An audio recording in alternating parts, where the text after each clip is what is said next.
It's the same hustle, it's the same pain, the same tears on everything. Maybe one day we'll see we're one big family, like it's one kettle. It's the same sunshine, it's the same rain, the same struggle just to maintain. Maybe one day we'll see we're one big family, like it's one kettle. Welcome back to Discussions with Indigenous Education, the genocide of the dark-skinned Indian. We're closing out episode 3 today, and we're concentrating on the stages of genocide, right? And today we're concentrating on classification as the first stage of genocide, right? And so let's just review. I'm gonna review that one more time before we move forward. And so classification, defined is groups in position of power will categorize people according to ethnicity, race, religion, or nationality, employing an us versus them mentality. And that's what we really want to make sure that y'all remember that aspect as we continue this conversation, the us versus them mentality, right? And if we take a look back at the history of the United States, with respects to the black and white, right? That's very prevalent. But, we need to actually showcase and highlight facts, right? Actual events and historical moments in history that showcase this. We can't just talk about it, right? And so let's look at, we talked about the Great Debate, right? The first international human rights discussion, and that occurring in the 1500s, right? And where they were really wanted to classify that indigenous population, us, indigenous peoples from the Southeast, as slaves worthy of subjugation and, control and dominance and everything like that. All the things that classification is defined in genocide as. Let's talk about laws for a minute. Right? Some time has passed. But because institutions are a really important aspect of genocide. So let's talk about the institution of the United States and talk about how they use classification of the population with respect to, this genocide conversation. Oh, yes. Well, the laws, they started creating separate laws even in the late 1600s, where they started this classification and trying to define a slave population from the regular population or from the British population or from the European population. They were really trying to make that distinction. And so they were able to really perpetuate that through laws. Okay. And so I know that in subsequent episodes we will be going into many of these laws that happened. Okay, but this law I think is a good one for us to point out. This is a law that came out after the Civil War, so in 1866. Okay, and interesting. Oh wow, we're talking about blood quantum, right, y'all? Interesting that. And actually it matters, right? We're having a conversation with respects to indigenous peoples here, right? And we want to talk about, blood quantum with respects to classification. Now, one of the things, before we actually get into this, one of the things I like to point out is moms always points out that the Native American population here in the United States is the only population in the world that has to use this blood quantum as a part of their identity. Yes. Our identity, right?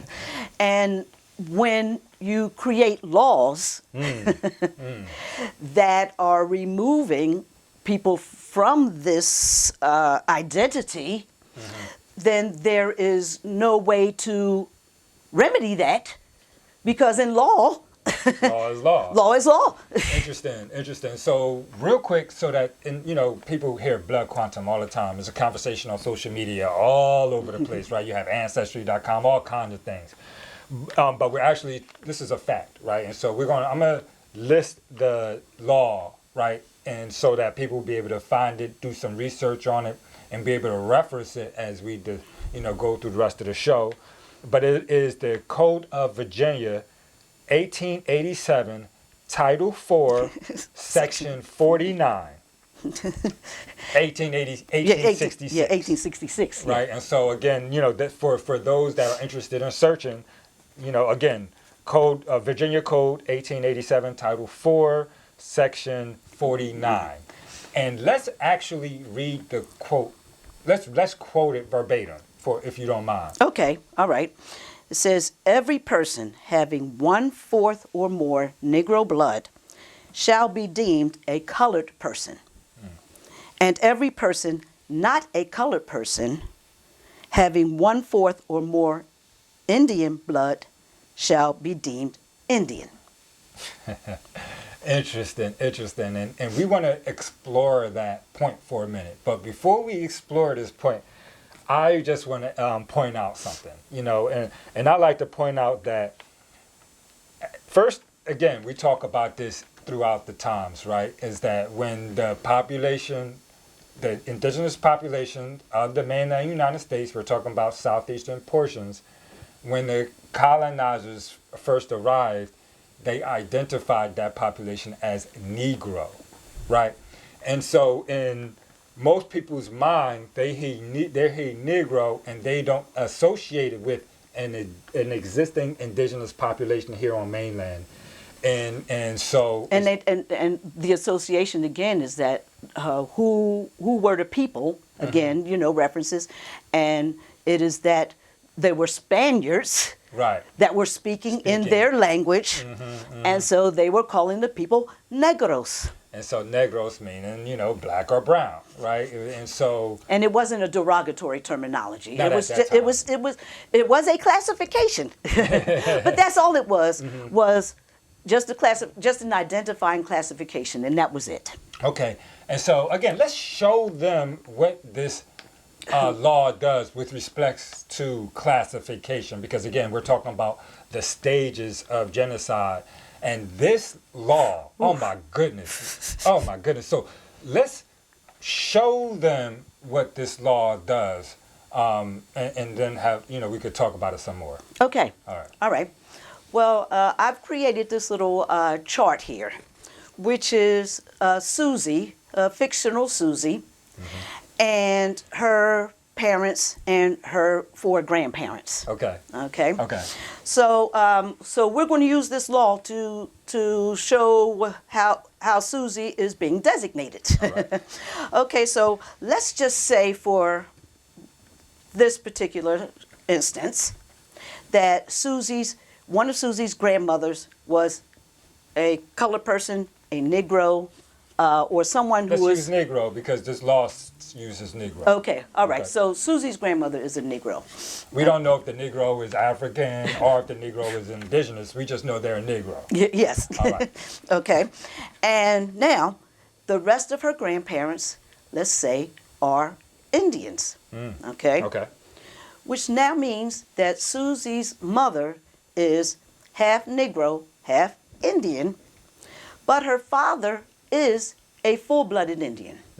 Okay? Okay. Yeah. So now Susie, even though 3/4 of her family is Indian, because her mother was designated as a Negro, Susie is now a Negro. And she can't be identified. Oh, well, I'm sorry. Wait a minute. She's not a Negro. She's a colored person. Yes. Okay. But she's not an Indian. She's not an Indian, not anymore, even though 3/4 of her ancestry is Indian. Now, a lot of people stop here, but we want to show them what the rest of this law says, because you just showed us the first part of the law, which states every person having 1/4 or more Negro blood shall be deemed a colored person. However, the law goes on, and it states that and every person not a colored person having 1/4 or more Indian blood shall be deemed an Indian. So let's show this with it not being a colored person, right? Okay. All right. Okay, so again. So first of all, what's a not a colored person? There's only one other thing you want to be, right? Okay, but anyway. Okay, now we're back to Susie again. Okay. All right. And this time, but this Susie time, is... Susie's grandmother is an Indian. Okay. Okay. Okay. So Susie's grandmother is an Indian. However, her other three grandparents are white.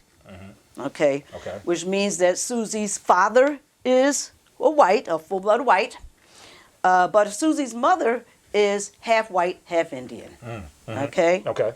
But Susie, even though 3/4 of her ancestry now is white or Caucasian, Susie now is considered an Indian because of this law. And all of her offsprings are Indians now, Oh, yes. perpetually. Yes. And this law alone, it removed the identity of the colored or the darker skinned indigenous population, right? And forced us into a category of Negro. And that was that, right? They did this by law, removing our identity and then classifying us as a group. Now, granted, it's still part of the protected group, but the removal of the identity is what we're talking about. Yes, and they went further. All right, right. Okay, because 1/4 was not enough. Right, it sure enough wasn't, right?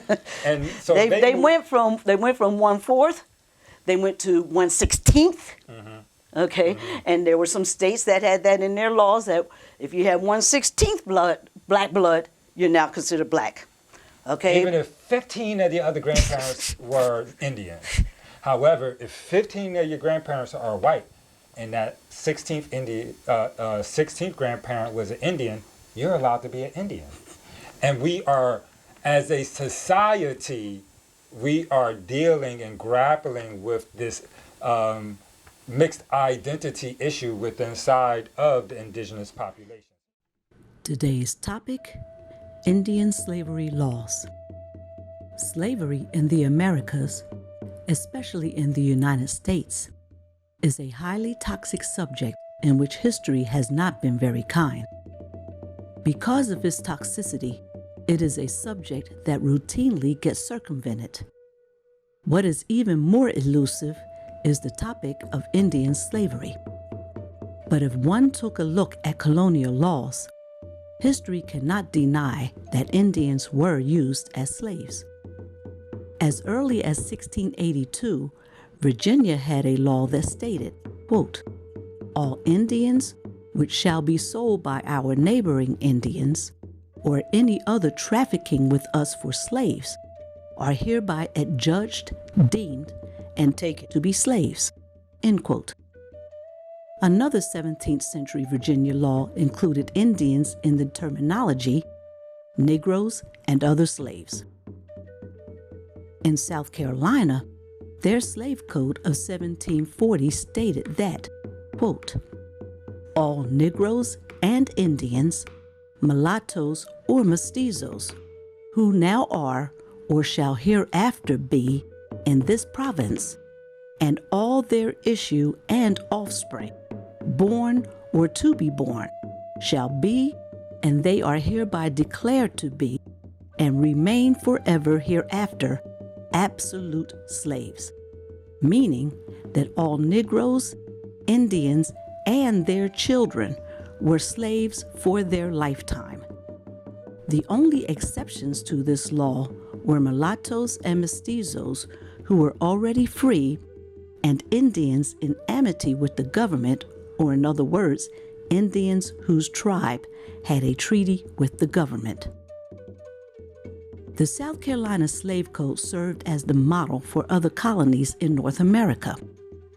In 1770, Georgia adopted the South Carolina Slave Code, and then Florida adopted the Georgia Code. All of the colony's early slave codes were basically congruent, which is clear evidence that Indians were used as slaves in all of the founding colonies. You're watching Discussions with Indigenous Education. Okay, so we talked, you mentioned the 1/16th rule, right? So it went from the 1/4 rule to the 1/8 rule, now you have the 1/16 rule, and eventually you get to the 1-drop rule, right? And these are all laws that are created that are classifying who is an Indian and who's not an Indian. And again, we're doing this to, state that that's a genocide within itself. Our family has lived through genocide for centuries now because of these laws, right?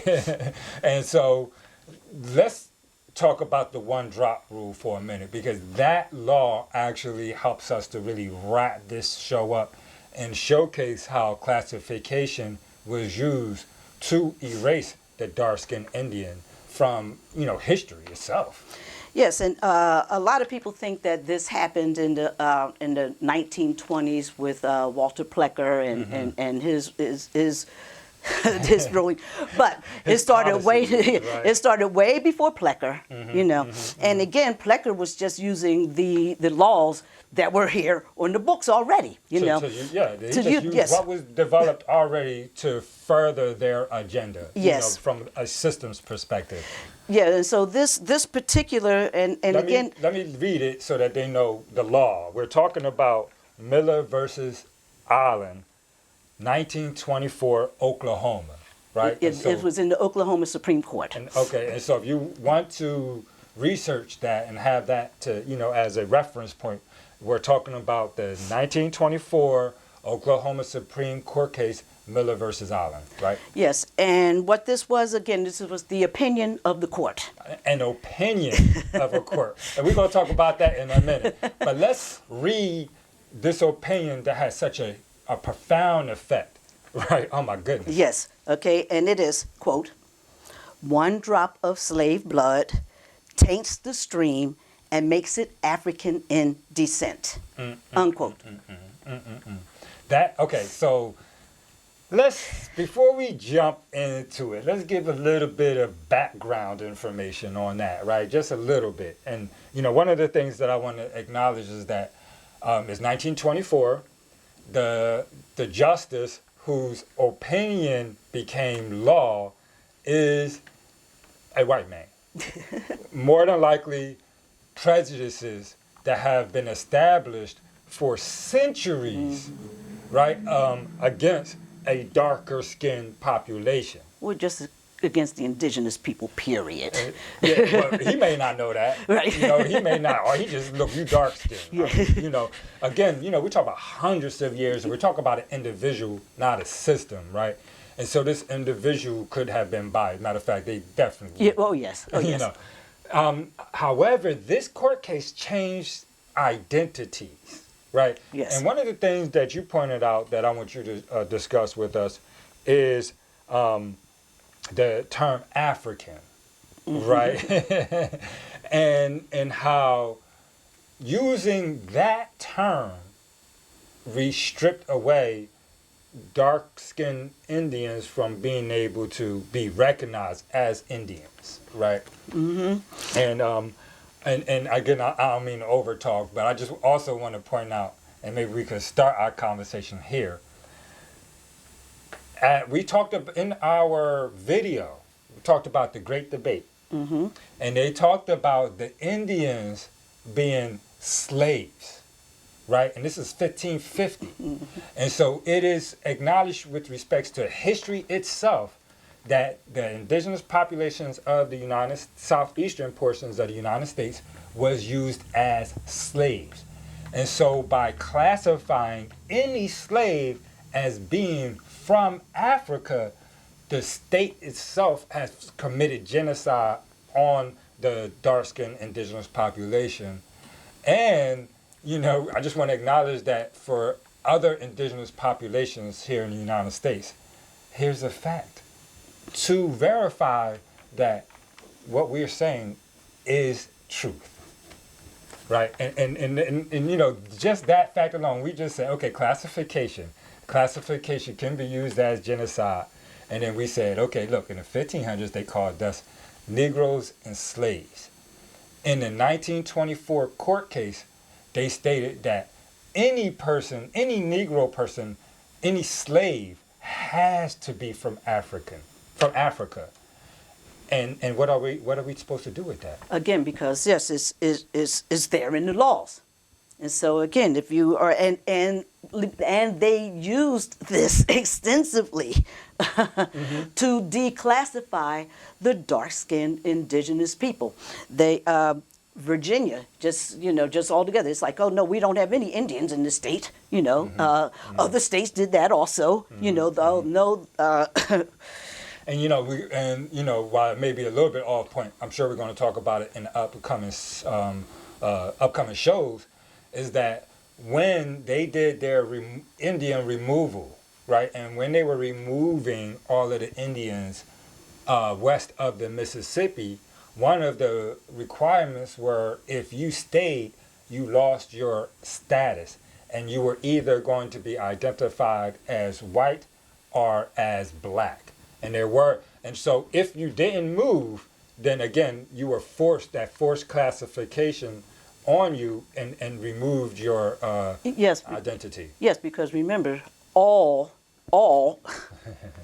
Indians moved to Indian country. So if they didn't move to Indian country, then they are no longer an Indian. And we know through history, even the darker skinned population that decided to move to Indian country eventually weren't even allowed to be identified as Indian, even though they moved. Right, they got designated as a slave. A slave, a freedman, Yes. and not, and not having full citizenship into a particular tribe. Because of the laws, this one that were removing the dark-skinned people from the Indian population. Okay, and so again, I think we really wrapped that up, and we showcased how history and classifications of indigenous population, of our particular indigenous population, the dark-skinned Indian, was usurped, right? And through laws, right? And through, violations of human rights, our history, our identity was taken away from us, right? To this day, and where we still have to fight and scratch and claw to be to even get people to listen to us. And it's a lot. With that said, we got a lot coming up. We'll get into the next stages of genocide in our next episode, and so I hope they stay tuned, and I hope that you are learning a lot from these shows. Yes. Yeah. All right, we'll see you next time on Discussions with Indigenous Education, the genocide of the dark-skinned Indian. Peace. Peace. An American Deceptions Revealing America's Dark-Skinned Past, Volume 1, is a trailblazing depiction of the lesser-known history of America's dark-skinned indigenous peoples, now referred to as African American and Afro-Latinos. Red Silver Fox Thunderbird mends together indigenous oral history, primary sources, archaeology, and extensive research to paint a vivid picture of the original groups that resided in the Americas in the shadows of the continent's past, which include both Mongoloid and Negroid groups. Revealing America's Dark-Skinned Past exposes the true history of indigenous Americans in contrast to what we have been told in school and what has been presented in entertainment. This miseducation and reclassification of the original peoples span over hundreds of years, but Thunderbird impressively lays out how identity transformation occurred. This book reveals hidden knowledge that shatters the accepted concept of the transatlantic slave trade and makes one question the African identity given to Black Americans and Afro-Latinos. Revealing America's Dark-Skinned Past, Volume 1, is a noteworthy book that confronts an element of American Indian and Black history that many have not grasped.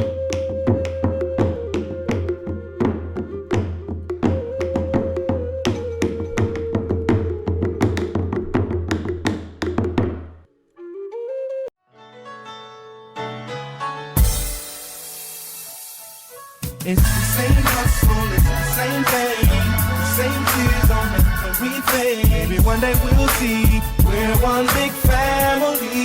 like it's one.